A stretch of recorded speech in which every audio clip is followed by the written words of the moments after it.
आणि आता पाहूयात विधानसभेचे वारे। ठाकरे गटाकडून चिपळूण विधानसभा मतदारसंघातून भास्कर जाधवांना निवडणुकीच्या रिंगणामध्ये उतरवण्यासाठी चाचपणी। मिलिंद नार्वेकर यांची पदाधिकाऱ्यांशी चर्चा। सिंधुदुर्गच्या सावंतवाडीमध्ये शरद पवार गटाकडून जाणीव जागर यात्रा। पवार गट मतदारसंघामध्ये 3 टप्प्यांमध्ये जागर यात्रेचं जनजागृती करणार। बच्चू कडूंना निवडणूक आयोगाकडून बॅट हे चिन्ह, आम्हाला शोभेल असं चिन्ह दिल्याबद्दल निवडणूक आयोगाचे आभार। आता आम्ही चौकार षटकार मारणार, बच्चू कडू यांची प्रतिक्रिया। अशोकराव चव्हाण यांच्या कन्या श्रीजया चव्हाण यांची भोकर विधानसभेत मोर्चे बांधणी।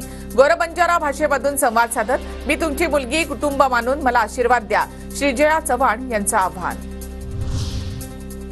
आता घड्याळावर नाही तर तुतारीवर निवडून येईन, पाथरीमधील कार्यक्रमात बाबाजानी दुराणी यांचं वक्तव्य। तर दुराणी यांना विधानसभेवर पाठवायचे, जयंत पाटलांचं विधान। पार्थ पवार यांच्याकडून बारामती परिसरातील जाणई उपसा योजना पंप हाऊसची पाहणी। बारामतीसह दौंड पुरंदर तालुक्यातील दुष्काळी भागातील शेतीच्या सिंचनासाठीच्या उपसा सिंचन योजनेची माहिती घेतली। तर युगेंद्र पवार ऍक्टिव्ह मोडवर, बारामतीमधील व्यापाऱ्यांच्या भेटी घेतल्या। पवार गटाकडून विधानसभा निवडणुकीसाठी युगेंद्र पवार यांचं नाव चर्चेत।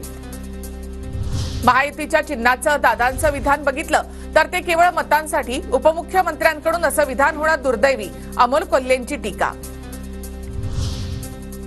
आम्ही अनाजी पंतांची औलाद नाही, आम्हाला कपट नीती जमत नाही। राज्याच्या मुख्यमंत्री आणि उपमुख्यमंत्र्यांना दंगली पाहिजेत, दंगलीवर त्यांना सत्तेची पोळी भाजून घ्यायची आहे। अंबादास दानवे यांची फडणवीसांवर सडकून टीका।